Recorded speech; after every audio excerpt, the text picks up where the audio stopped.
मनुष्य का दिमाग तेज बनाने और उसे सजग रखने के लिए बौद्ध धर्म में कई प्रभावशाली कहानियां और उपदेश दिए गए हैं। एक प्रसिद्ध कथा गौतम बुद्ध और उनके एक शिष्य की है, जो सिखाती है कि कैसे सही सोच और एकाग्रता से मस्तिष्क को तीव्र बनाया जा सकता है।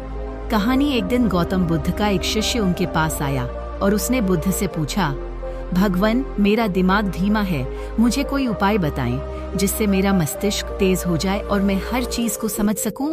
बुद्ध ने उसे शांत होकर बैठने को कहा और फिर एक छोटा सा सवाल पूछा, क्या तुमने कभी नदी के बहते हुए पानी को देखा है?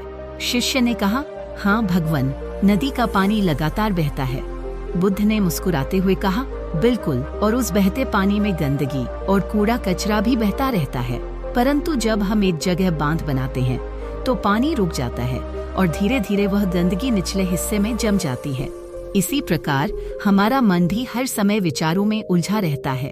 अगर तुम अपने दिमाग को एक जगह केंद्रित करना सीख जाओ तो विचारों का यह उफान शांत हो जाएगा और तुम्हारा मस्तिष्क तेज और स्वच्छ हो जाएगा। शिष्य को बुद्ध की बात समझ में आई। उसने प्रश्न किया, भगवान, मैं इसे कैसे कर सकता हूँ? बुद्ध ने उसे ध्यान मेडिटेशन का अभ्यास करने के लिए कहा। उन्होंने उसे समझाया कि ध्यान करने से हमारा दिमाग स्थिर हो जाता है और उसमें हर चीज को समझने की क्षमता बढ़ जाती है। बुद्ध ने उसे सिखाया कि कैसे ध्यान का अभ्यास करने से उसका दिमाग तेज और विवेकपूर्ण हो सकता है।